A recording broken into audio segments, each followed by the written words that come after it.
once again, everyone, welcome to Kaiso Talk. It's Wednesday evening, and of course, this is when we get into the real talk, yeah, and talk the talk. Of course, Val is with me as usual, and tonight we're joined by a very special guest, one of my favorite artists, Maximus Dan. In fact, he was supposed to be with us 2 weeks ago, but of course, with all the carnival and all that's happening, folks got busy, and so he is with us this evening, and we will be chatting with the man. We should also be joined by Roderick Chucky Gordon. He's a former two-time Calypso monarch of Trinidad and Tobago. Of course, Maximus Dan, the 2017 road match together at the Ultimate Rejects. Remember that one? Full Extreme. Hold them and dance with them. Yeah, that's the correct name of the song. I don't mind what Maximus says. Hold them and dance with them. I prefer that. But folks, we're going to be chatting. We're going to be having a good time this evening. And so let's welcome our guest. Val, good evening. How are you doing, man? Good evening, Godfrey. Good evening to the whole Windward Islands. Good evening to all those who are tuned in. Welcome again to another Talk Kaiso session. Glad to be here and hope that you are listening and you will call in and vibes with us. Yes, indeed. When it comes to that kind of talk, there's a lot of vibes. So we're going to be vibes in a lot. And folks, let's welcome the man himself, Maximus Dan. Max, good evening. It is a pleasure. Welcome to K105, GBN TV, everything. How are you doing, man? Hey, good night, folks. Glad to be here. Sorry that I couldn't make it 2 weeks ago, but as you know, the carnival was crazy. And beyond that, my son is getting ready for SCA exams. So, right. We have to do the parenting in between. Definitely. That's very, very, very important. Very, very important. So, Maximus, tonight, we're going to start with you, of course. And we're starting from the start. How did you get... Well, first, tell us, who is Maximus Dan? Well, Maximus Dan, a.k.a. MX Prime, is actually known by his close friends as Edgel Thomas. Right. I am the last of 4 children. I have 3 elder sisters, and they would tell you that I was spoiled. But by the age of 12, I knew what I wanted to be in life. I wanted to be an artist. I was born a creative. I believe that because from the age of 7, I was put into the school choir in Pity Valley Boys RC School by a teacher by the name of Miss Dukaran. She heard my voice and she said to me, one day you're going to be a star. Now, teachers have a way they know your potential. They could see things, just like coaches and counselors, parents, they may have the vision to see what you can become. But it is up to you now to follow that path. So I can say thanks to people like Miss Dukaran, another lady by the name of Monica Porter, because I grew up in a Christian home, and I was around a lot of people with positive vibration. So no matter where I went, the people that I, interfaced with, it was always positive vibration. They could tell, even if it's people who may be involved in nefarious activities. Every time they would address me in a kingly and a respectful manner. They would tell me, we don't want you here. We smoking. Right. We're doing this, we're doing that. We don't need you here. Go play basketball, right? Go someplace else. So I was always encouraged to be better, to do better. More so from people who were involved in what you would call dubious things, So, that was me growing up in a house with only women, because my mom and my dad separated when I was quite young. I learned to have the patience dealing with the feminine gender. Sometimes it would be ganged up on, it is he who did it, and you had to take your licks, right? You would be the only boy in the house, so you have to go and tote water, go to the shop. So you develop a certain level of patience being in a house with only females. Mm-hmm. And the respect for them, is paramount. So, when I went out into society, I always had respect for women in particular because of me being in that environment 24/7, 365 days of the year. You could hear the pain in There you my go. voice when I say it, right? The pain. But eventually, I found my way because of music. And I must say thank you to my mom because she was the one that, introduced us to the culture, more so me, because she would be the one that would wake me up in the night during pan semis to listen Desperados or All Stars, Mm-hmm. right? She would be the one to sit down and watch the Calypso Monarch with us, carry us out on the road to see, Peter Minshall, Charlie's Roots. The first time I saw Carl and Carol Jacobs on the road, it was because of going to Carnival with my mom, Right. right? And then when she changed her life around and found the Lord, she never stopped us from looking at, or listening to the music. At the end of the day, she saw with me in particular that, the spirit of the culture was in me, right? Or the love for music or on a whole, right? She used to see how my eyes used to light up looking at the Grammy Awards. And Even I would sit down with her to watch the beauty pageants, the scouting for talent, all these different things. And she used to be right there with me. So, when I decided that I wanted to be an artist, she couldn't stop that because she facilitated that. right.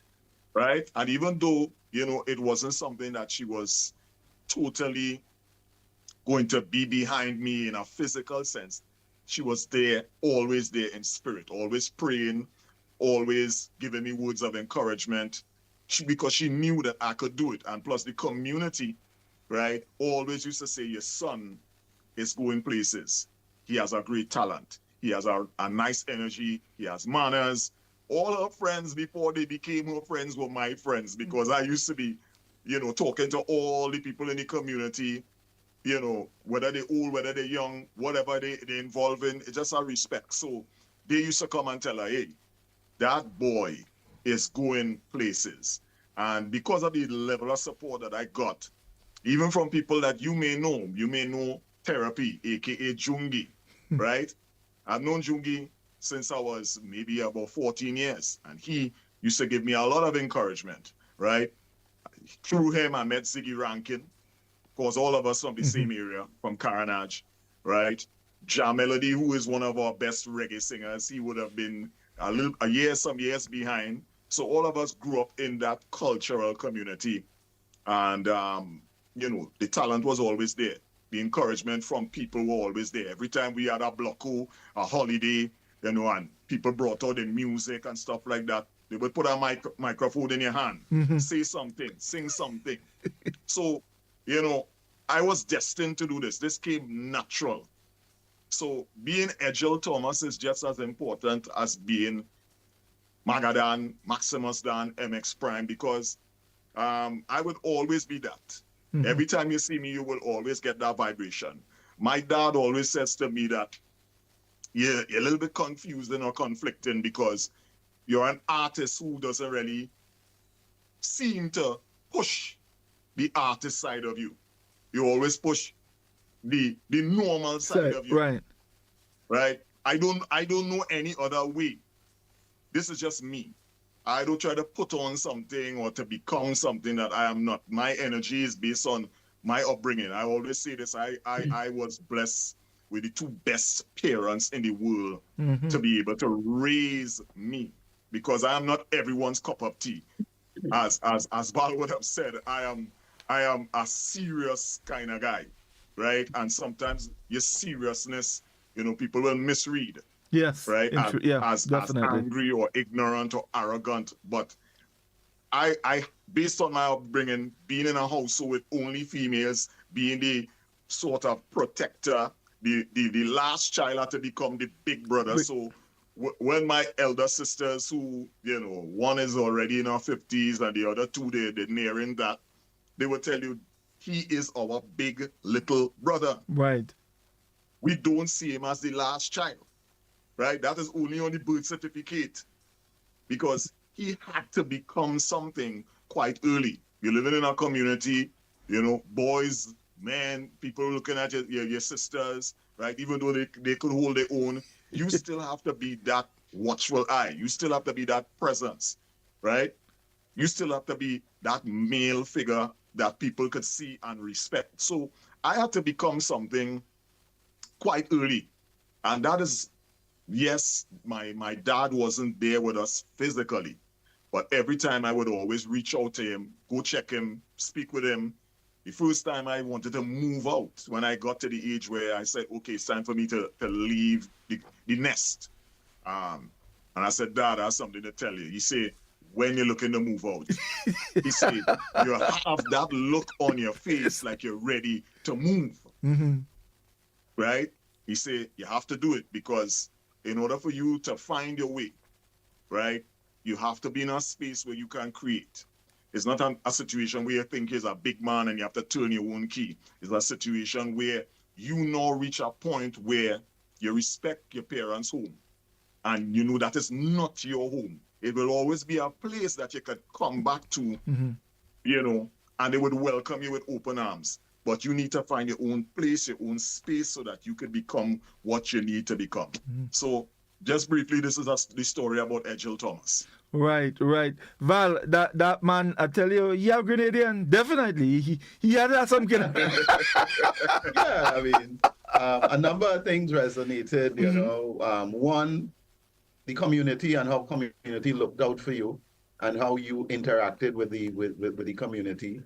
The sense of the women in your life and the role they play and the role you played in protecting them, and the reason for the name change, Yeah. So that we have some things to unpack. Well, of course. Yes, sir. Yes. And how because of that background, and that sense of being the protector and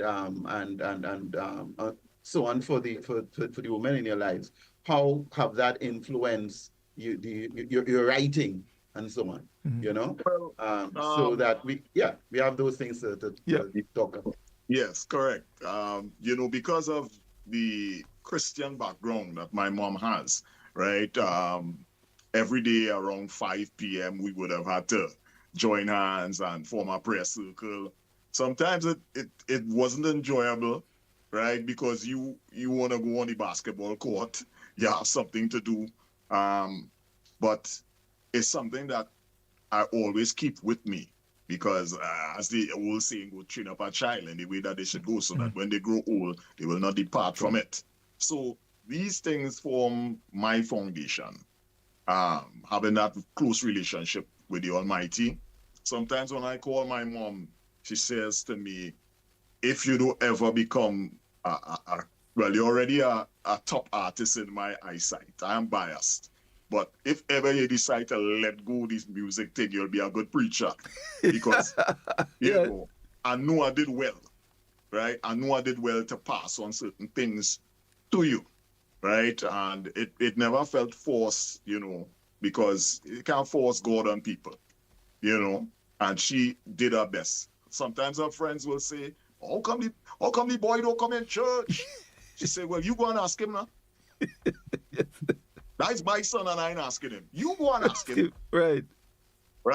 And that mindset, both parents, mom and dad, when I sat down to write songs, I felt that I was a little bit of, strategy that I found coming into the business where when you're young, you would like to sing for your peers, the people within the ages of, the 17 to 25, because I wasn't within that age group. I started at the age of 17 professionally, right? And when I actually started to do soca, it would have been around 2000, 2001, because I used to do dancehall music. I went to Jamaica at the age of 18 to record with Main Street Records, which was, Red Rat, Goofy, General Lee, these type of people. I don't hide the fact that I came out of reggae and dancehall music. And you know, some people will tell you, well, what did that do for you? Well, I could say I went to Jamaica and I recorded at the age of 18. Mm-hmm. So it did do something for me. And I was asked to stay. And I did not, you know, stay based on the fact that back in 1997, it's not like 2025 where, Right. you know, you could reach out to people like that on your phone, like, oh, we speaking here. Those were different times. So for me, you know, I didn't want to go back because I felt that it would have been too difficult and too challenging. And when I came back, KMC and some other people, you know, in the industry encouraged me to, you know, start doing raga soca. Mm-hmm. And that was it, you know. And the idea was to bridge what my upbringing was, right? To be true to yourself and also make sure that the young people get where you're coming from, because you still want to be happening and trendy with them, because that will be your core support. But Yes. then what about the parents who don't like the young boys and the young women and them in the business? What about them? They will be your biggest challenge. So the first thing I said, no, you got to be a general. You can't be a private in this army. Mm-hmm. You got to think, right? How do I make my parents' friends become supporters? Start doing music that they could relate to. Mm-hmm. So this is where, when I went to London and I got the idea for Soca Train from Smokey Joe, he was working at the BBC at the time. When he heard me chatting with some of his friends at his home, I would say I was destined to be at his house, but you know, because God have a way of just leading, putting people in your life. I was invited by a then flight attendant with BWIA back in the day. Yeah. Say, Yeah. hey, we lineman by a brother named Smokey. Come and line him. But I don't know nobody yet, but come. And I reach in the house, and when I start speaking like how I am talking here, Smokey started looking at me a particular way. I say, like, this man want to throw me out. He walked up to me and he says, son, based on your age, I've never heard anyone speak like how you speak in here. So here's what. I'm going to get a CD. I'm going to play he said, listen to this song or that song and tell me what you think. So the song that he wanted me to listen to was Music Fever from Shadow. Right. Right? From Uncle Shadow.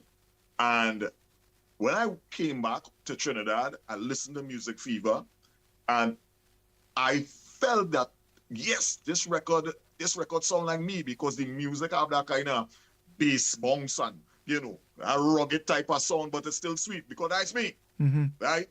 People might say, well, you're sweet enough, but a little bit rugged. You're a little rough around the edges. That's me. Right? Sometimes you have to understand what is your vibe, what is your style, and how you want to make impact as an artist, or more so as a person. Right? And something about me not being satisfied with the things that I do. That's why I'm in music production currently, because I always like to get behind the music. Mm-hmm. I started to listen the CD from top to bottom, and then I heard that train horn. And my girlfriend, who's now my wife for 18 years now, we've been together longer than that, we look at each other in this particular way like, what is this? That was the first time I heard Soca Train. Mm-hmm. Because the time that it would have, you know, come out, 1981 or so, I would have been about 2 or somewhere around there. So that would not have resonated with me. So when I heard it, I fell in love with it immediately. So I spoke with Uncle Gypsy about doing it, right? And then it took me about 9 months or to a year to find the right producer, which was Ibo. And when I went to Ibo, he said to me, what you want to do with it? You want to modernize it? I said, no, we're going to keep the same production that Clive Bradley did, right? We're just going to play the stuff over. The only thing that we're going to sample is the train horn up in front. Mm-hmm. And Ibo got musicians together. Well, both of us, you know, we call on people in the industry we've worked with, who could cut it. We got the bass and rhythm guitar from two guys who used to play with Invasion, Rodney and Jason. And we got, guys from Roy Cape at the time to come and play some brass. We got someone from Skiffle Bunch to come and play some live iron. So we got that authentic sound. We did not want to move from that rustic feeling. And in hindsight, I understand why I'm into music production. Because I could have, felt that was the way to go, not to modernize the song, because I would be the modern sound in it. Your voice is an instrument. So I would be the modern instrument added to this classical sound. And we put that out in 2003 or somewhere thereabouts, over 20 years ago. And it was New Year's Day. By New Year's night, it was playing everywhere. It was a runaway hit. And up to this day, people say it is one, if not the biggest soca/calypso remix or remake of all time. It ain't me say so. It's the people say so. The rotation says so, right? It must play. And every time I sing it, it doesn't matter if the kids are 9 or 10, or if the elders are in the 80s or 90s, everyone gets up. Because I wanted to honor the music, the sound of it, the song itself. I flipped it and just, brought it up, with current affairs. And up to this day, when I sing it, people say, it's on the same level as the original, which is the best thing you could do for a song, or take it up a notch. Indeed. Yeah. So I want to just go back a little bit again. Sure. And you spoke quite a bit of your early years, but in terms of actually getting into music, and I know you said that you were placed in the choir and all of that. Yeah.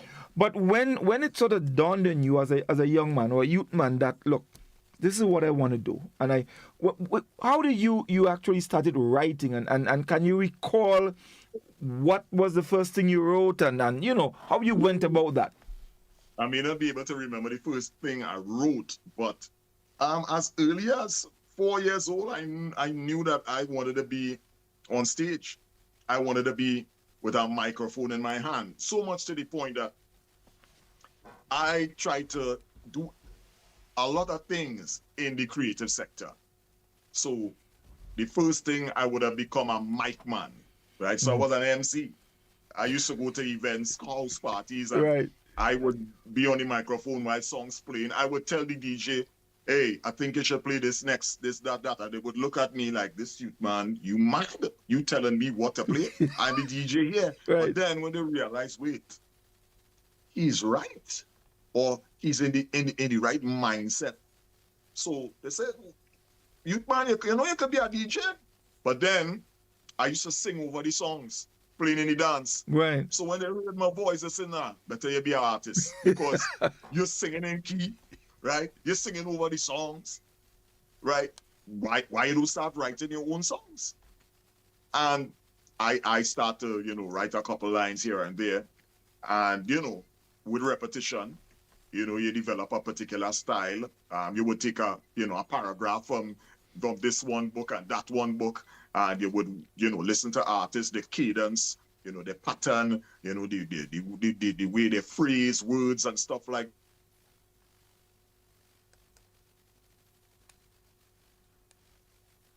that. And these type of artists, Lionel Richie back in the day, you would develop a love for melody, right? When you listen to people like the Shabba Ranks and the Super Cat and Ninja Man and these type of artists, you will develop, that cadence, how to ride a rhythm, right? When you listen to people like Shadow and Black Stallion and Lord Kitchener and Mighty Sparrow and Super Blue, it will put you in a different mindset. David Rudder with lyrical content, and things like that. So for me, music is music. I've always said that. You know, for me, I see myself as an artist. So people will say you're a soca artist or you was a raga soca artist. I'm just an artist because that is my upbringing. I could listen different genres of music and have a love for rock and roll, have a for opera, for jazz, because I grew up being appreciative of all genres of music. But sometimes, you know, you have to pick one that you know most definitely you can make an impact with. Because from the strategical side and the business side, okay, if you're multi-talented, and multi-talented people always are in a quandary because they can't sit still. They always have ideas coming from all different places. So they will start something and it will be incomplete. They say, but this person have real talent, but they could never finish because they have so much things swirling around in their mind. It's crazy. If someone could tap into your brain and see what's happening, there's chaos happening for people who are multi-talented.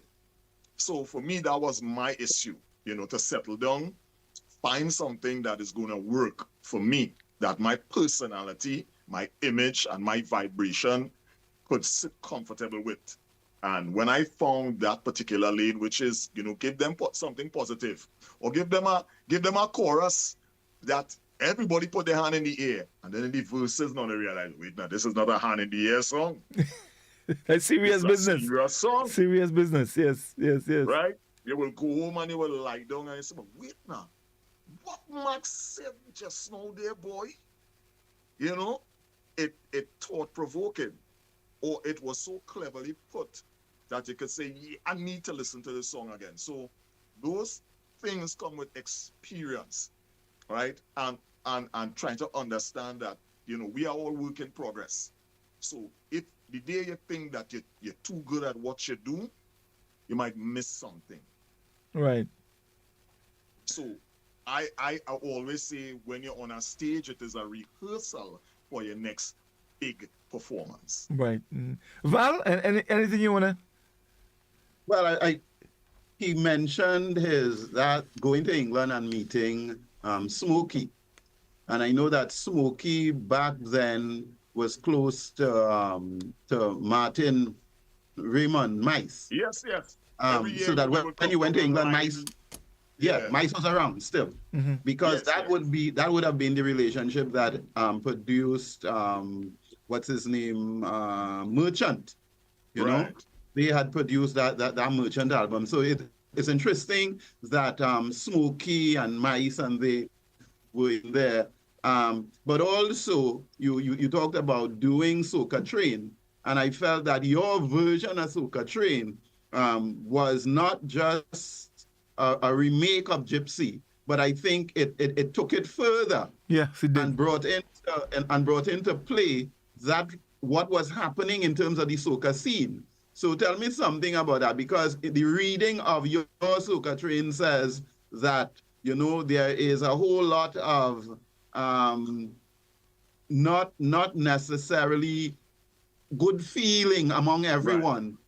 Right. Among this, within the Soca Train and so on, and it dealt with that. So tell me something about your reading of Soca Train and why, you know, you felt you went that direction. You should have done it then, and then also around I think it's probably before that you did. I think was when I came into Soca Monarch, maybe the year before, the year after, Kick It Away, you know. Right. And what was that about? Yeah, Kick It Away. Yeah. Right. You had right. I remember you used there was this choreographer that I knew. Can't remember her name now, but very good choreographer. And she used to dance with Aubrey Adams and so on. And you used her as a thing. So that I remember the production. So Soca Train, Kick It Away. Yeah. All right. If that is not a stretch.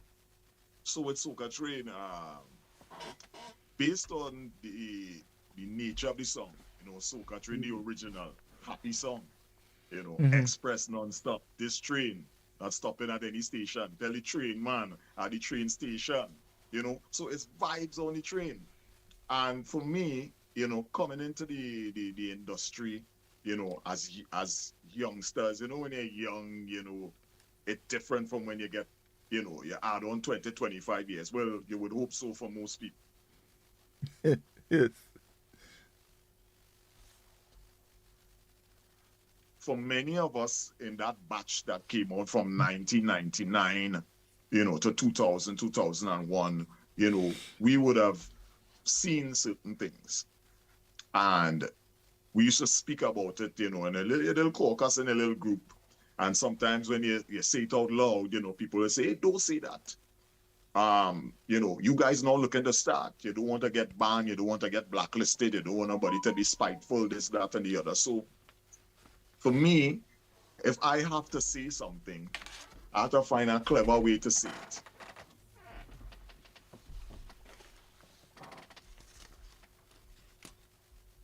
Back the same lyrics. But then when I listen to the song and attentively, I said, but wait now. Some of the things that I hear in here with with the unity and the love and the joy and the happy feeling may not be happening currently based on my experience or the experience of others, that I enter the business with.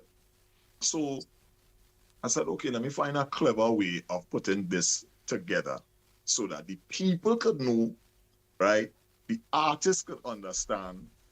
I'm not saying that it would not have had people who were uncomfortable with what I was saying, because in life, we as artists, we make people uncomfortable. And some of us believe it is our duty and responsibility to have people on the edge of the seat, My intent with it was not to make fun of a serious situation, but to bring the situation with the right song. So this original was the perfect transport, no pun intended, being on a train to carry this particular message. And, when I thought of it, I said, wow, this is not going to go against the original, but it's going to be an update to what, the original was speaking about. And currently, this is what is happening. So there was no ill intent, right, or ill will, or no axe to grind in particular, but basically social commentary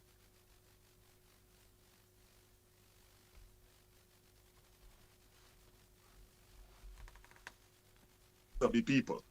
So even when I sing this song up to today, when I talk about artists that will be behind the back with promoter and having chat, want to know your price of them to go lower than that. The people they say lower than that, just answer it. Some of them just take the mic and sing it for themselves, which means that I did my job, right?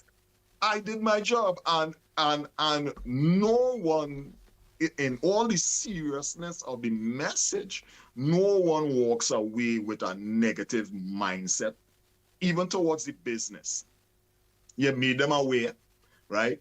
Who have eyes to see, who have ears to hear, and okay, on to the next. If there are things that we could improve, if there are things we could do, we can do them. But this is the messenger. Don't shoot the messenger. He calls it as he sees it, and is with no ill will or intention. With Kick It Way, I want to big up Keith Israel for, having my back in the early 2000s. I started with War with Keith Israel. Flo PG was also a part of the, creation of the melodies and stuff like that, background vocals. She was integral. And the following year, I would have had a song on the Douglas rhythm called Be Humble. With the yan, Sunday. Up to today, right? I sang it on Juve Morning, tore up the place. That song is over 20 years because it's timeless in the sound of it. And when I released that song, Keith Israel heard it. And he said to me, you run all the gates with this one here, boy. He said, I had to come up with something to catch this. And he sent me a piece of music that had an answer machine, in the final message. And when I heard it, ta-da-da, ta-da-da, I listened to it and I said, wow, this is drama here. right? Because the way the chords and the intro, everything was just, it just hit me where it needed to. And for me, again, having that dancehall influence, I used to, still am a big fan of Capleton, Clifton Bailey, right? Still doing it in his late 50s, have more energy than people half his age, right? Because you see it, he does a lot of cardio, right? That's my inspiration there. The fireman. Nobody can jump higher than that man. The fireman, of course. He's great. He's great. And he's about 55, 56, still doing it. So for me, he used to say, kick it, right? When you're looking to start a song, right? Or dash it, when the song is finished. Or going on to our next song. So I say, kick it, dash it. Kick it way, dash it way. And that's with this idea. I said, well, you're going to say kick it way, dash it way. But how is going to tie? How is going to link? So now your songwriting, even though you get a good idea or a hook line, kick it way, dash it way. It's all right. Certain things we need to kick away. We need to kick away violence, laziness, right? Infidelity, right? Different things. So I started thinking about the things like crime, right? Dash it way. And that's how the whole concept came together. So sometimes you may have a great hook line.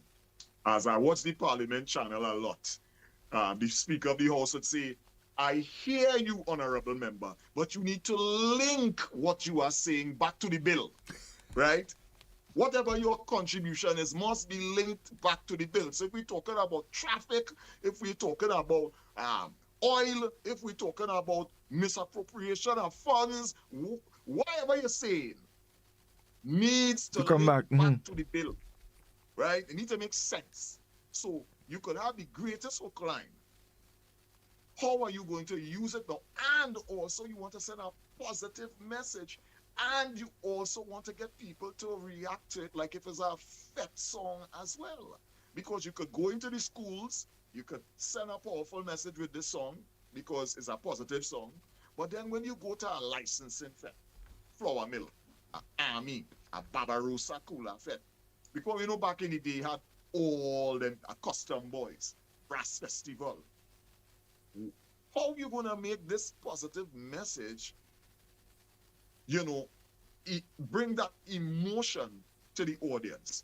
So that's where they kick it with, dash it with, the hand movement and everything. And then the football idea came up. So I reached out to some friends from England. And you might know Martin J, right, from out in London, right, on radio. So Martin J and his brother Vinny Ranks, right, they, I met them many years ago when I went to London. And they started to bring down or send down football jerseys for me with my name on the back. And then I bought some captain armbands. And then I went to Coca-Cola and I spoke with one of the brand managers there at the time. And I asked him for some footballs because we were doing the school tour. And Coca-Cola at the time was one of the main sponsors of the school tour. So when I walked in, God always sends someone to, my mom always says, all truth are parallel. So when you're speaking the truth, there's always something that you could stand on as to back up what you are saying. Immediately, one of the people who always on the school tour walk in and said to me, what are you doing here? They well, what are you doing here? He said, I work in here. And the manager just looked at both of us and then said, wherever you want, we'll give it to you. I didn't have to say anything else. And I walked out of Coca-Cola with maybe about 70 Coca-Cola footballs. And the rest was history. Start signing them and start to kick them out in fence. And it was a frenzy to the point that it led to the Trinidad and Tobago Football Federation calling me in for something that we all knew that ended up becoming historic. So without Kick It Way, there wouldn't be no Soca Warrior. That started the whole revolution. Very, very, very, very interesting. Very, good pause because Soca Warriors is definitely one of the most patriotic songs ever written. Indeed. You know? Indeed, Thank indeed, you. indeed, You know, indeed, yeah. You know. indeed, Thank indeed, you. indeed, indeed. So Maximus, let's move along.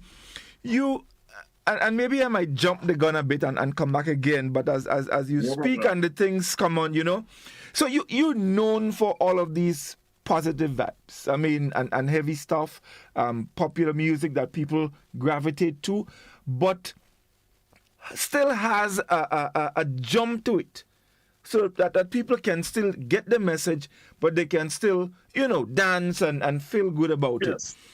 And then out of the blue comes Full Extreme.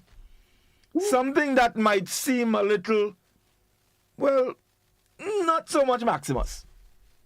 Well, to be honest with you, to your point, an artist has the license to create, just like Yes. Mm-hmm. an actor. Nobody didn't really like when Denzel Washington act in Training Day, That's right. but he won an Oscar. Yes. Right? Just Yes. the other day, he acted in Gladiator Part 2, and he was basically the villain in it. And he put on one heck of a performance, right?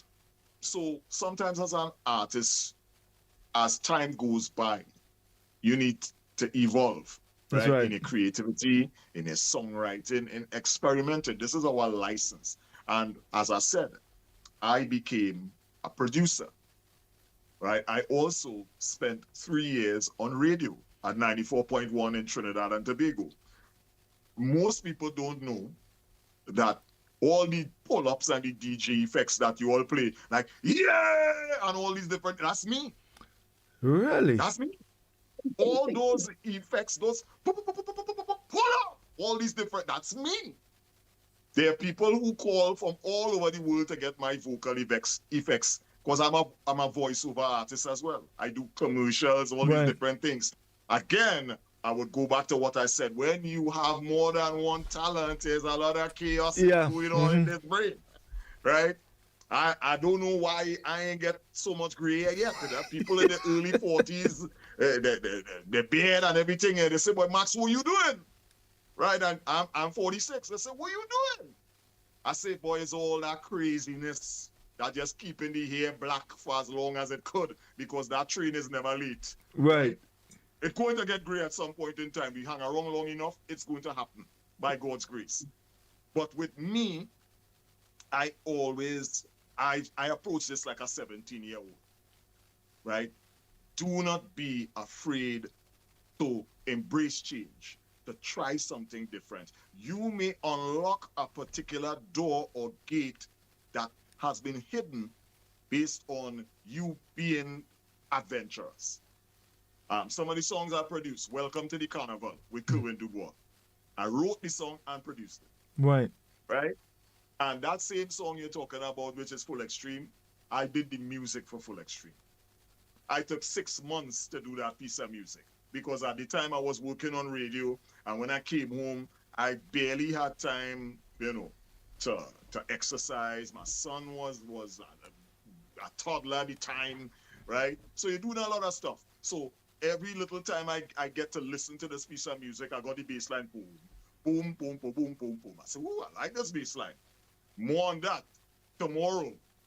Add a little bit of drums. It took me 6 months, right? Something that could have taken 6 days or 6 minutes or 6 seconds to do, but because it wasn't something that I initially wanted to do. But on working on the music, my wife passed and heard it, and she said, "Who do this piece of music?" I said, "The person you're asking." She said, and she walked off. So from the time I got that reaction from her, I knew that the music was good. I didn't have any lyrics yet. You know what happened? When the music was finished, that's when all the lyrics came. Mm-hmm. And I was just walking around in the kitchen, and I said, okay, where to start with this? Because this have a happy, kind of joyous, type of jovial feeling. And then I said, all right, feeling good. Yeah, because it's a feel good thing, like a what? Like a new machine. That's how I was. Mm-hmm. I said, like, what what to write next? Like morning dew, like fresh on the scene. So what gonna do if you're feeling good? See, this is me working the lyrics out in my head while in the kitchen washing dishes, walking up and down. And then when I reached the pre-chorus, I said, you gotta change that to something where to connect the chorus. I didn't even know what the chorus would have been. And then I said, the city could burn down. And then I hold my mouth. And I said, wow.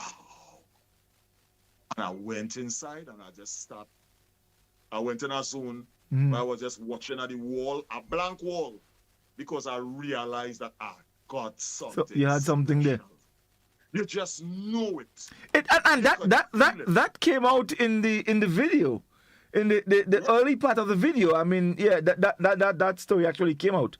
Mm-hmm. Yeah, it just happened like that. And then when I went to my team, Ultimate Rejects, and I sang I played the beat.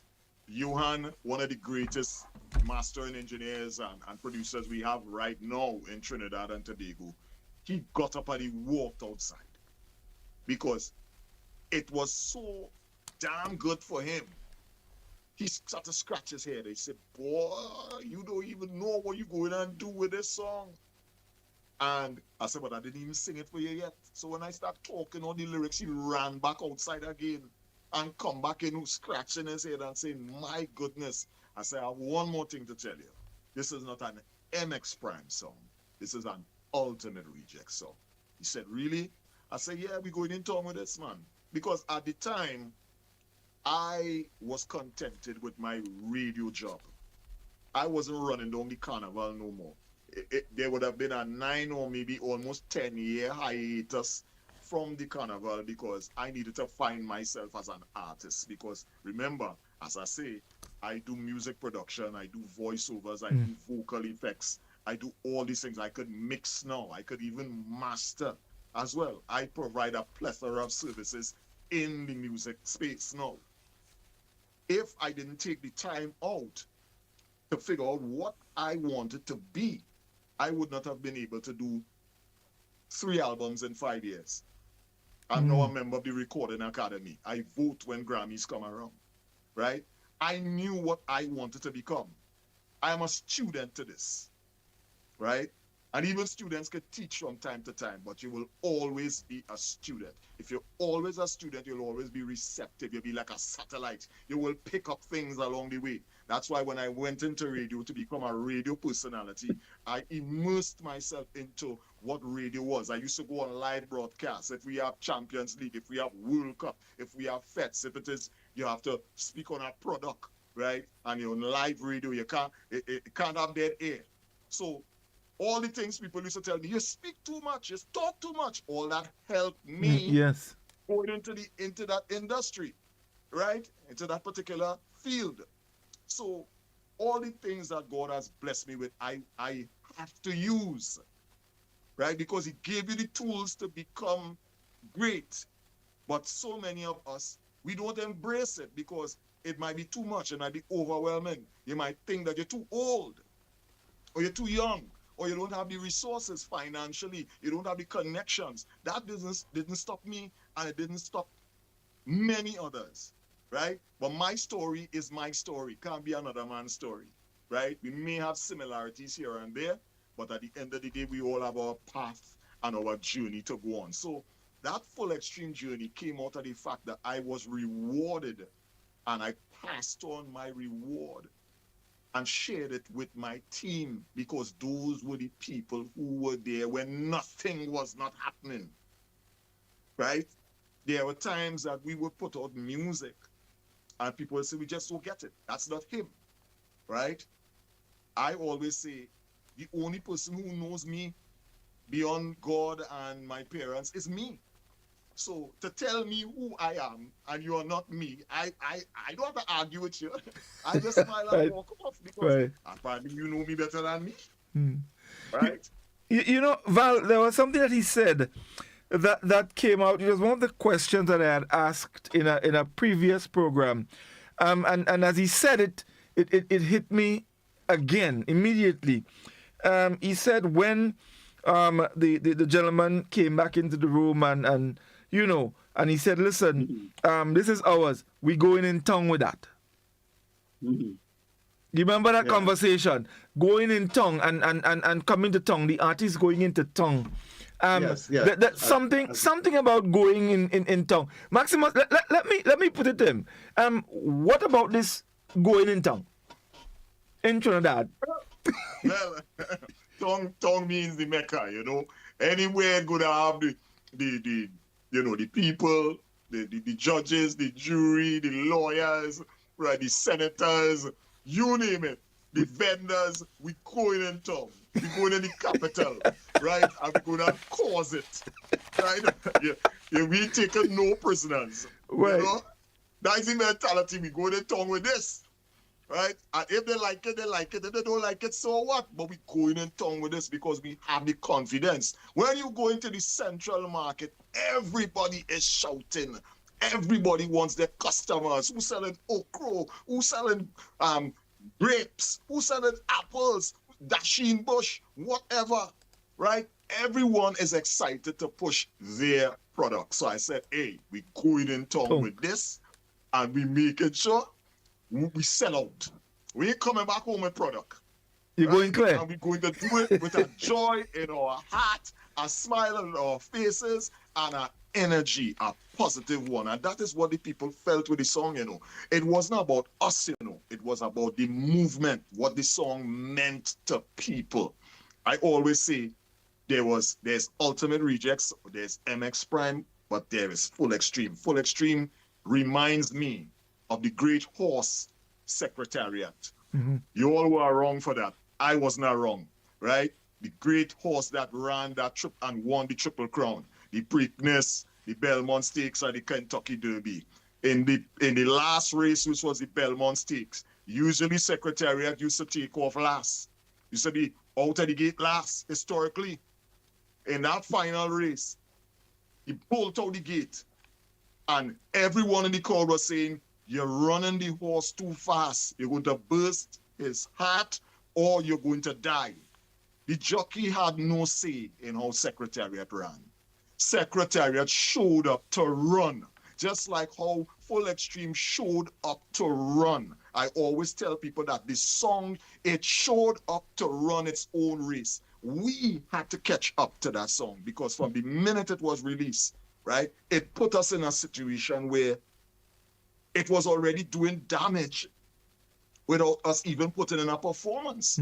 We were getting the videos via Instagram, Facebook, right through with people on boat rides. When the boat ride pull up on the dock for it to finish, people singing the song for 5, 10, 15 minutes, people in the road, people in their houses, by whether they by poolside or in the senior citizens' homes. We were getting videos everywhere. It was one of the first songs to go viral before we understood what viral was in Trinidad and Tobago or the Caribbean, right?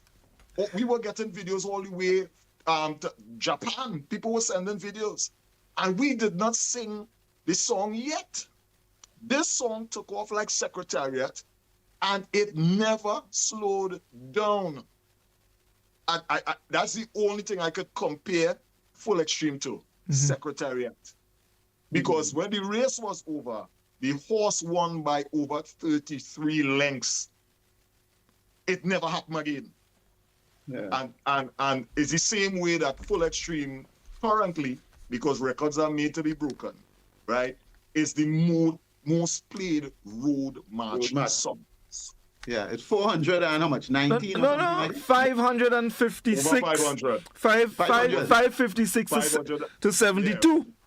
Right. I know that Full Extreme and Palance are the two that are, you know, out there as no one leading. ever crossed 500. Right. You know, definitely. It was crazy. So this is why definitely. I say it's not something that could be easily done just like that. It was a spirit, you know, and sometimes artists and the people get caught up in the fact that, all right, you did something so magnanimous and magnificent that you know, you have to do the same thing again. I always refer to people like Michael Jackson. The biggest album Michael had was Thriller, right? Nothing bigger than that. But when he went back into the lab, he didn't try to make another Thriller. No, right? of course not. He understood that that's going to be the benchmark for a very long time. He's going to leave the earth, and every Halloween, they have a Halloween parade in New York, right? And Thriller is the road batch, right? People when he passed away, people in the prisons were doing the routine in all over the world for Thriller, right? Well, when he passed away, he had more record sales than even when he was alive. So. Correct, that's right. And that particular song was a breakthrough song, you know, for black entertainment, right, on MTV. And it just set the bar so high. So sometimes when you set a bar so high with effortlessly, you didn't really, you know, it's not really a plan. That was God's plan. You need to move on from that. Because at the end of the day, if you go chasing that, whatever great ideas is to come, just like a volcano takes years to build up, to erupt. That was the eruption. Because remember, I stayed away from the carnival deliberately for about 10 years to do my musical journey, to get myself mentally and spiritually and musically in gear to take on the task of doing music production. Because without me going on that journey, Full Extreme may not have come happened. out. Right. It had to go that particular way. So when the dam break and all the water started to rush through and it was a massive outpouring, that was because of that particular buildup. Now, it may take the same amount of time or less for something like that to happen again, but I am not focused on that. I am focused on just creating music. And sometimes we, as artists and as an industry, because of this high mark, we judge everything on that particular level, when you need to understand that was this year, right? That was this song, right? This person is still on a high level because they have catalog, right? They have a fan base, they have a quality, they have a sound, right? They have an energy. So we need not make that the breaking point, because when I achieved that with Fighter, everyone calls it Soca Warriors, right? That ended up on PlayStation, right? And Xbox and all these different things. That was another landmark thing for soca music globally on the World Cup, right? When I went to the World Cup and I performed at Nuremberg Stadium for about 60,000 Germans, and the same song you love, which is Love Generation, their hands were in the air clapping. Iowa came up to me and say, "What is this song?" I said, "Well, you may not know this, but your station is the first station to play Love Generation." He said, "Serious?" I said, "Yeah."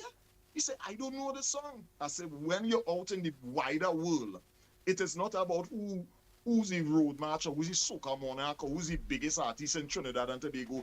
We are this small out there. Everyone is starting from scratch.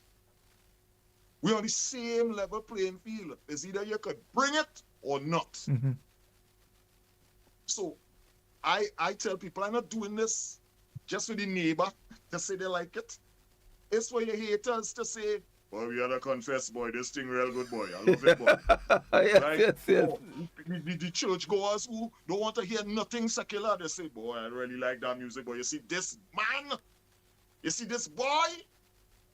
Right? This is what we have to do. We have to make inroads into areas that are very challenging or difficult to do so with music. Right? If it doesn't happen today, it may happen tomorrow, it may happen next week, it may not ever happen. But we must remain optimistic and intentional in what we do. So for me, it's not about where you have this year. It's what you're going to do with your career. Maximus, yeah, you said a number of things, and I'm glad that we probably have you alone rather than somebody else, you know? Yeah. Because we are So much has come out. I mean, this is we are able to unpack a number of things. So I want to throw something at you. You one that I glad what you said in terms of how you shared the spoils with Full Extreme, especially in light of some discussions you're hearing in Trinidad on the soca scene and writing and teams writing and so on, and how people have become very greedy when certain things happen, you know? So that the modern scene in terms of especially soca, road match, we just touched on Full Extreme, and what that means, you know, winning a road match and so on. We talked about it a bit last week, the difference between a road match and the Monarch. And the road match being the people's thing, and how that feels in terms of winning. You mentioned in terms of being multi-talented, and this and how you have been able to diversify, you know, that talent, especially now again in Trinidad, where you have young people pursuing creative arts and seeing themselves as creatives and so on, and want to know how that is. And you have found a way to diversify and so on, stay on stream. And of course, the writing process, which came out with Full Extreme, where you had basically the music built and all of that happening, and then the lyric. So a number of things. So there are about 4 things, you know? So take it away. Yeah. You can start anywhere. It's a lot, you know. For me, sometimes I would have an idea in my head, you know, walking down the street on a plane, and you would, you know, hear a melody, something, the whistling of the engine or whatever. I take out my phone, I, you know, jot it down. Sometimes I stay right here in the lab, and I just start to go through samples. There was a situation where on last year around the 19th of December, I would never forget. I had nothing to do. All the songs that I released for 2025, they were out. So I thought. And I just started to go through samples, and immediately something just came over me. And in 4 hours' time, I wrote a song called Opposite. If you have it there, you know, it's on YouTube and it's on major digital platforms. It happened in less than 5 hours. So the process could be as quick as that, or it could take as long as Full Extreme, which was 6 months. 6 months. In terms of me having a team behind me or ruling with me, right? Because we all see ourselves as equals. When we formed Ultimate Rejects, it was out of, you know, some growing pains, some, you know, experiences that could either make you or break you. Because I was going to ask you about that as well. I made a note here to ask you about, you know, how you came by that name. But so you get so the name came out of you know, when Yuan, Seaton, and myself, we at that time he was coming off of radio, and at that time I was, you know, it was around right after the World Cup. I said to him, based on my experience out there in Europe, I want to focus more on global music, right? It might be a drastic change, you know, people may say I'm going mad or whatever, you know, going against the culture, what have you, but I need to follow my heart. I need to follow my instincts as a creative, right? Long before people were describing us as creatives, right? And he said to me, well, I'm going into music production. So we started to work with each other. And when we were putting all the music post-Carnival, because we knew that the music may not have been palatable for Carnival consumption, the songs would play one day, and after that, they didn't play again. Because, you know, at that time, it was difficult to believe that what we were doing is going to make sense. Now we have music outside of the Carnival playing on the radio normal. We have artists who may not have ever touched a Carnival stage, right, touring, right, and having a lot of plays, a lot of views, right. And I want to believe it was because of artists like us who didn't know at the time that we were pioneers, right? we were just doing what we wanted to do. So through that experience of being quote unquote rejected, we said, okay, we're gonna form this group. What are we gonna call the group? So we on the phone and we said, I said, Rejects United. He said, I like it. Hung up the phone. Then I called him back. I said, no. Ultimate Rejects. He said, I love it. And it just like how you laugh, we laugh at it. This is a serious thing. This is thing that will make man want to do all kind of madness, right? You're frustrated to the point that you want to use expletives. You want to do all kind of madness. We were laughing. You know why? Because we knew that at some point in time, it was going to happen. Shall pass. It was going to happen. Yes. Right. And something good is going to happen because every day we show up and we do something slightly different to change the outcome. So we're not going to do the same thing over and over and over. That's the definition of madness and not achieving any change. So when we found the formula, which is to mix that European EDM house music sound and get the rhythm, the iron and the labantil rhythm section and what we call the rukunks of the music, right? In with that modern chords and arpeggiators and stuff like that, which is nothing new to Calypso because the Mighty Shadow did it with Ease the Tension, right? And all these different things. When you listen to Getting the Symptoms, when you hear that music, you hear them heart synths. When you hear them heart synths, you're like, woo! And then you come in, feeling too bad, feeling too fat. Let me get gone until me close wet, baby. You didn't use any brass, you use synths, right? People, you see, I'll tell you, I'm a student. I don't listen music like everyone else. I listen it in detail. So for me, we were not doing anything that new, but people hadn't heard anything like that for a while. So when the style is this, and you come with this, people say, well, what madness is this? But this madness has been around, but you haven't heard it for a very long time. Mm-hmm. So sometimes you just need to give people a reminder that our music, we could do anything with it. Calypso and soca music is one of the genres that is open to anything. You could add rock to it, you could add jazz to it, you could add Afrobeat to it, you could add R&B to it. You could add so many things to it because of how the music is. It's very open and very subjective and very inclusive to different instruments. You could use a gong in it. You could look what what's his name? Lord Nelson did with Disco Daddy, right? It sounds like disco, right? That disco song from back in the day, but you have that backbeat, which is Calypso in its best form of soca, right? So we felt that once we found the right combination, especially around Carnival time, that something good would have happened. And I always believe in being open with people, from the jump.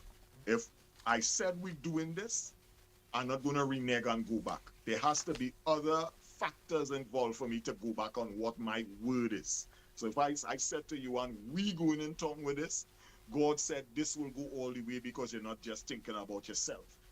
Even though you may have been told, boy, you could do this on your own. What's he saying? If it is, if you wanna go fast, go by yourself, right? If you wanna go a long way, you go together, or something like that. So my mentality is that since music is a we thing, and you have a team that always gives you that support, bring everybody along for the ride. And let everyone enjoy it. Right. Excellent. So Max, I just want to move ahead, and I mean there is so much to talk about. We definitely bring you back on the program, but I want to just sort of go a little bit now into what is happening with the genre and subgenre, the Kaiso, soca, by extension, groovy as well. And there is the notion, or not the notion, but in terms of the Kaiso, the Calypso has not been able to attract the kind of crowds that it used to in the past. Right. In from where you are, what do you think is responsible, and how or can we get back or sort of turn things around? I think back in the day, to my knowledge, because I've not been on the earth that long, right? And I don't know everything, but I want to believe that back in the day, there were less things happening, so people were more focused on Panorama and Calypso Monarch and all those, the events and stuff like that. So, and it was a time where people couldn't wait for the Calypsos, right? There was that yearning for it, right? There was a sense of, patriotism to that level where, people used to come out much earlier. I remember people telling me back in the day, the Savannah used to be full by 4 or 5 o'clock in the afternoon for a Panorama or the Marsh Gras show, right? Standing space only. This is how much people, appreciated Calypso and Steel Pan. I don't think that is a situation where people don't appreciate it, because they do. I think that with the advancement of, more promoters, more shows, more things to kind of more or less split the audience. For me, I believe that if you're having a Panorama final, the focus should be on that Saturday for Pan. For the March Gras, the focus should be on the March Gras. After the March Gras, you could hold different wherever events or whatever. This me saying, if it is we want this to get the attention it deserves, people should know that within this time frame, this is what happening in Trinidad and Tobago. We have to respect it and check it, because it is one of the oldest competitions, right, that has brought out some of the greatest bards that we've seen, right? I do love the fact that there are more young people coming up and into it. We've seen, even, Chucky, right? We've seen Helen Francis, who has won the Monarch. We've seen Young Brother come to the fore. We've seen the return of Marshall Montano to the Monarch. So it brings a little bit more oomph, right? A little bit more prestige, in the sense of people saying, okay, this is a marquee event. It has always been a marquee event, but now there are certain names that are involved in it, and it could only help bring, the odd person who may not have been attracted to the Calypso Monarch, as in, in recent time, to now see it as something that they need to mark on the calendar, because when they come to the show, right, they are not only coming to see their favorites, they will now see the music in its purest and rawest form, and also now respect what all those artists who we did not pay attention to see what they are doing, right? Now you would start going to the Calypso tents. Now you would start,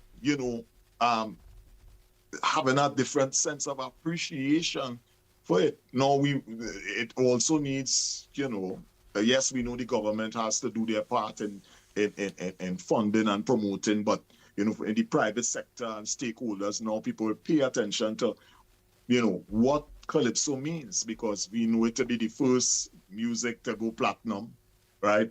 We've seen Calypso feature in major films from back in the day, from the 1950s all the way up. We know the history of Calypso, right? We know the greats of Calypso, right? So whosoever is coming in, standing on the shoulders of giants. But what we need to understand is that the world knows Calypso. The name Calypso is renowned. Their stories have been told about Calypso, right? So what we need to do is preserve and protect and promote Calypso, I know that, there may have been a lot of programs trying to develop young Calypsonians at school level and stuff like that. Let's continue with that. Maybe there needs to be some tents with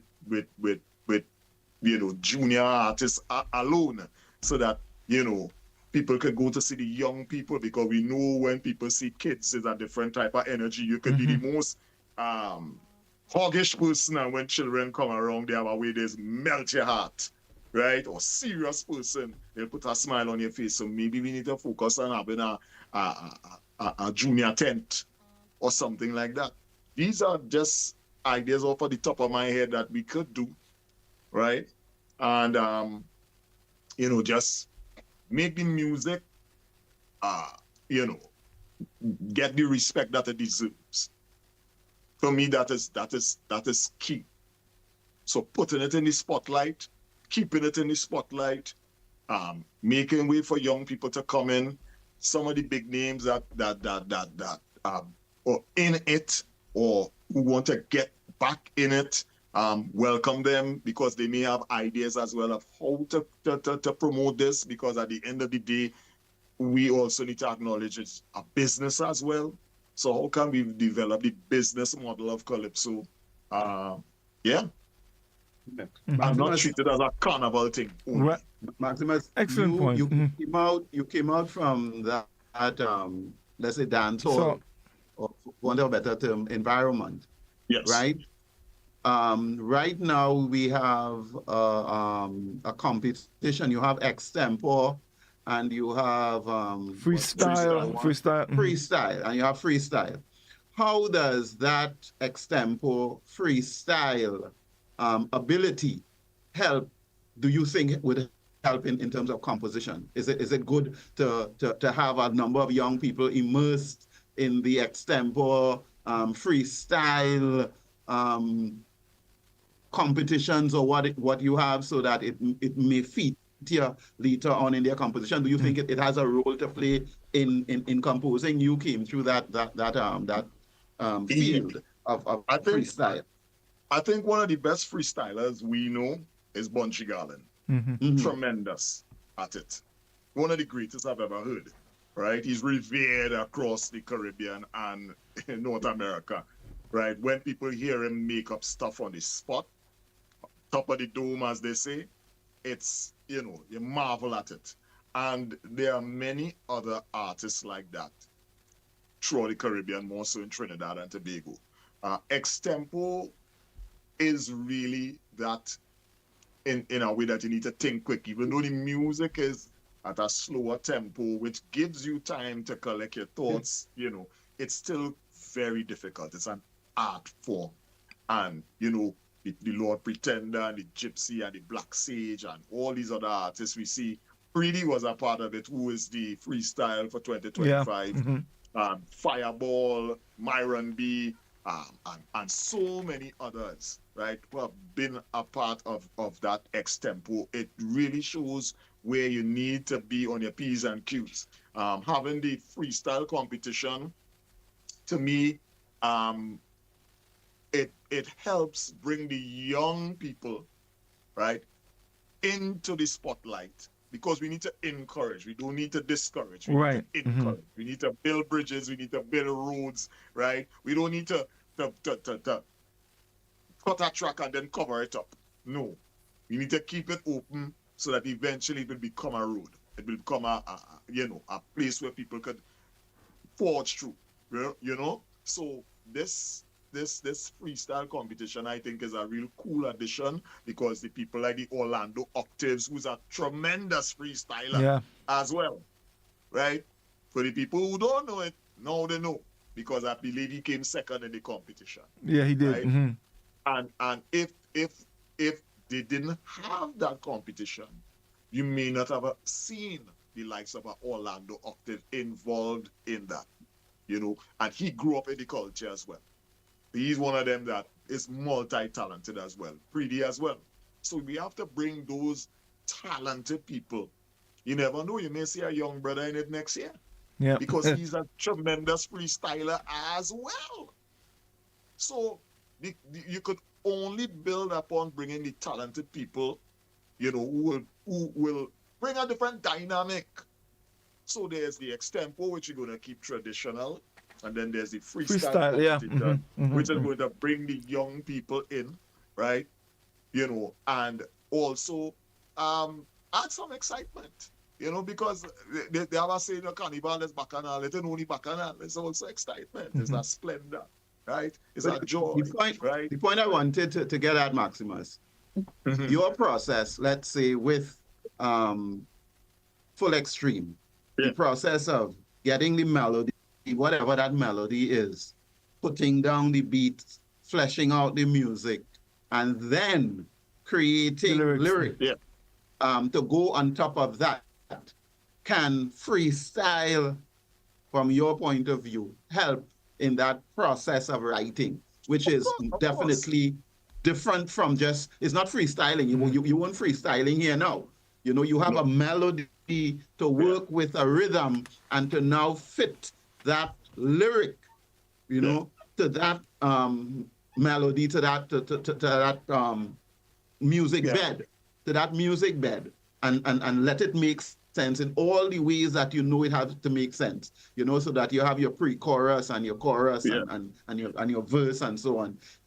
Do you think that the freestyling art form can help in that process in terms of doing lyrics? Of course.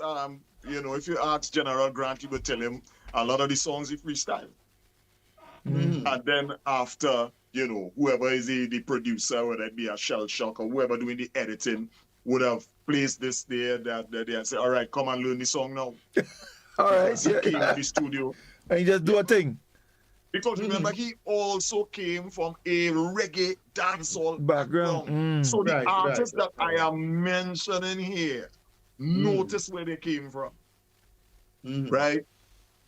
These guys who experiment with hip hop and reggae and dancehall, they're very quick with lyrics and melody, because that is what that art form is about. And extempo is also an area where if you're very quick off the draw with lyrics, it helps you in your songwriting. In being able to, if you're tasked with a situation where you lay over in Chicago and they call in on a project or something like that, right? You're there for less than 24 hours and you're in studio. You ain't wasting time because you always connect. You're on the ball, yeah. Yes. That skill is going to help you pay the bills. You understand what I'm saying? So it does help. It puts you in a ready mood. You don't have to get ready because you're always ready, because your mind always ready. You're not going to say, all right, I'm not pen and a piece of paper, right? Yes, that could come after, but you will just hear the beat and then start humming. And then, all right, and then you just start rattling off lyrics. And just like that, they say, hey, I like that what you said there. That's what happened with us when we did Stage God.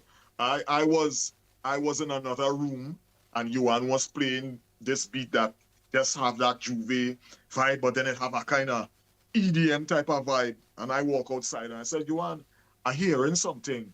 Turn on the mic. No words there, but I only hearing melody. So some people could freestyle words and some people could freestyle melodies.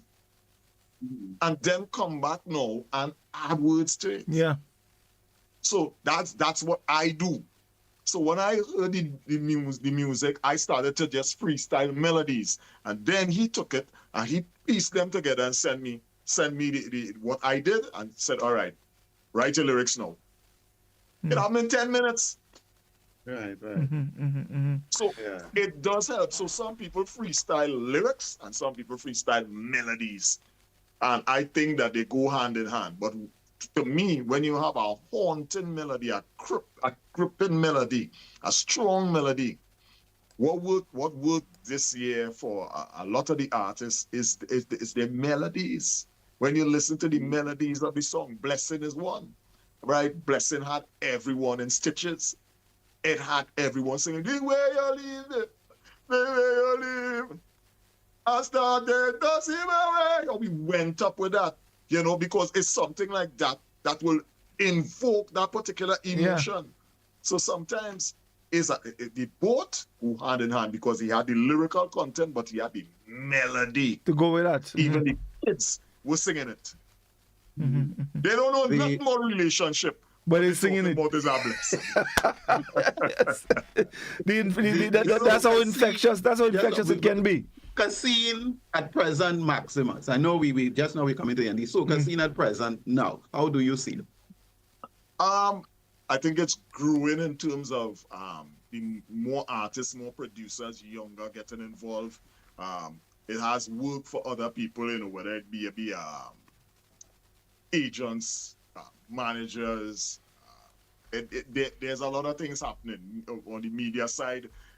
Long time there never really used to be a cameraman walking around with an artist, right? Doing highlights, because social media now has created that space for to walk with your own media people, right? To whether you're going to shoot a music video from content that you captured. So I see the industry growing. I always say, just like what we did, we were blessed to be around elders that, we took a page from everyone's book, we listened, we pay attention, we learned, we applied.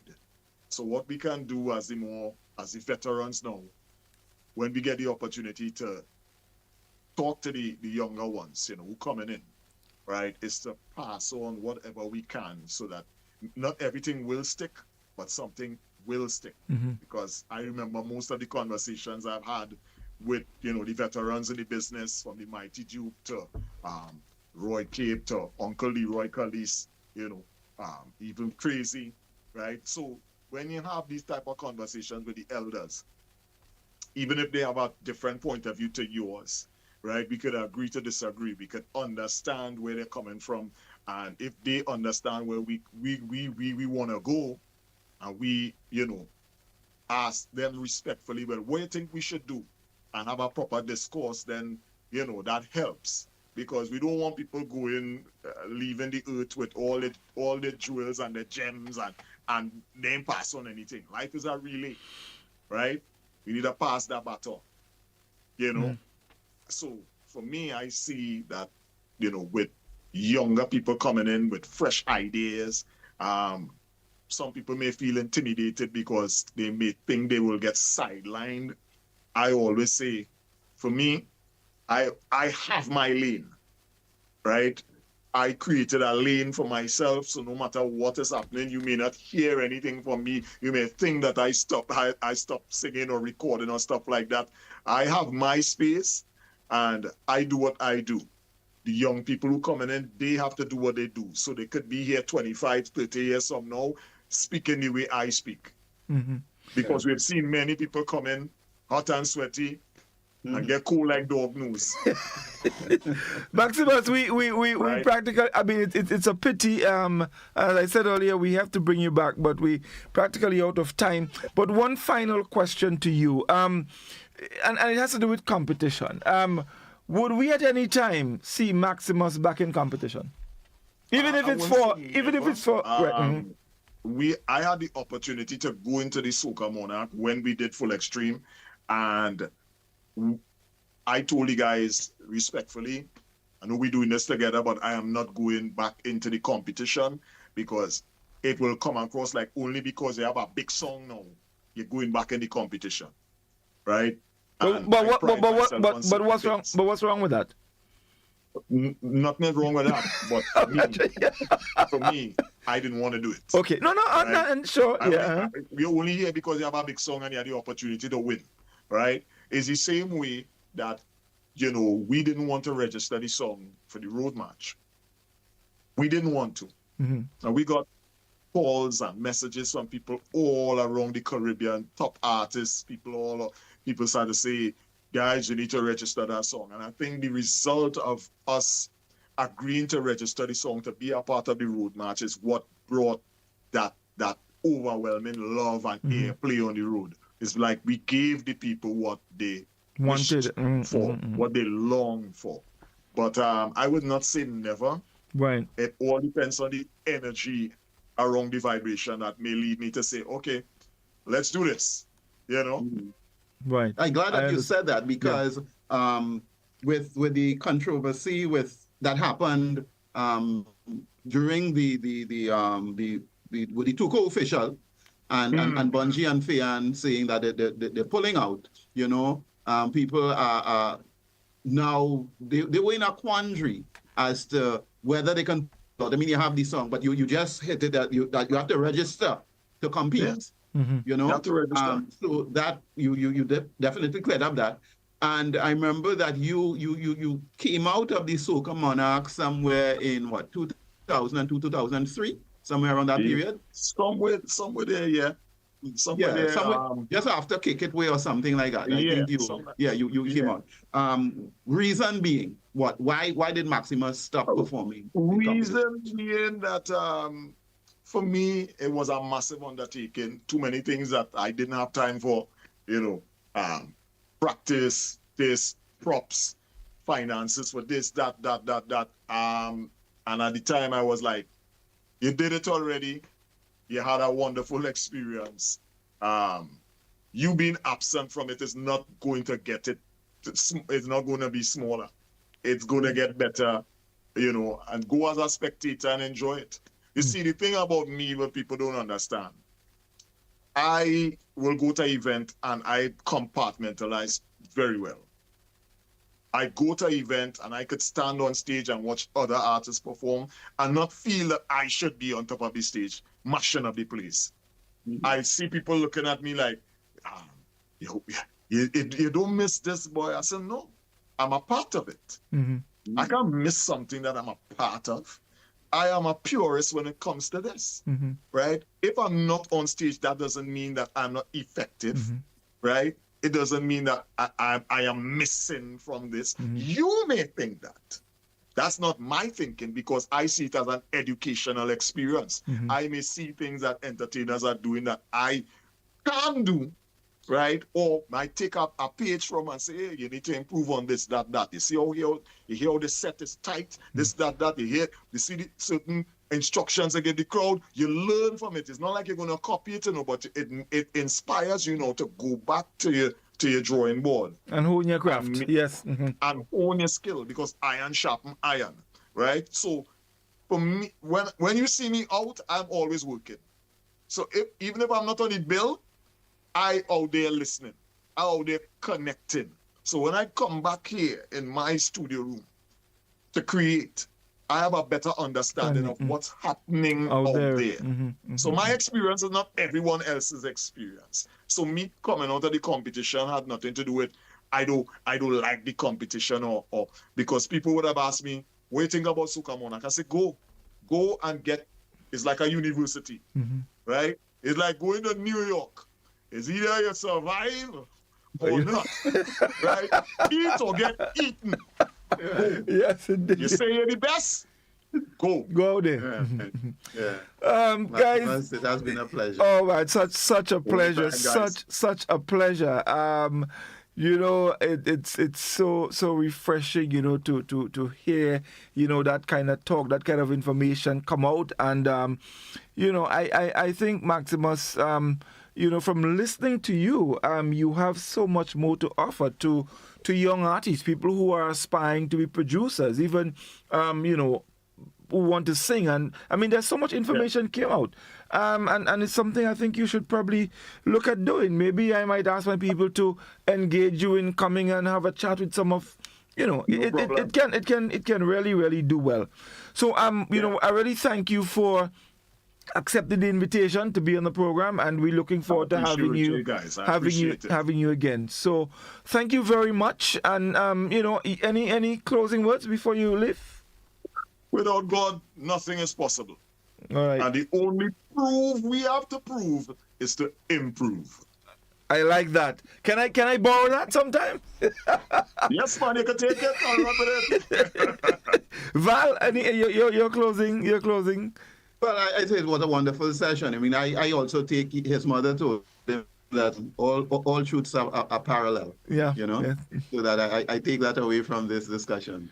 Max, I say it was been a wonderful discussion. I'm almost happy that we didn't have another person on board. Well, of course. I mean, Because so much came out. you Yes. to say so much and get, and it really was a good session hearing you, the many things you said, the fact that to be a creative, one has to learn how to diversify. I was telling a young student that this week in an interview, and you hit it on the head. That ability to diversify will keep you going. You will not become frustrated. You will not end up on the side of the road. That you know yourself, and you find ways how to remain in the game. And that is very critical. So we thank you for this session. Thank you very much. Welcome, Well, guys. folks, that's all the time we have. Of course, those of you who missed it, we were talking to Maximus Dan, and might I add, he must have some Grenadian roots. So that's in mind. He must have some Grenadian roots. Yes. So, folks, that's all the time we have. Of course, join us next Wednesday for more Kaiso Talk. Until then, do have a good night. All the best. Yeah, good evening all.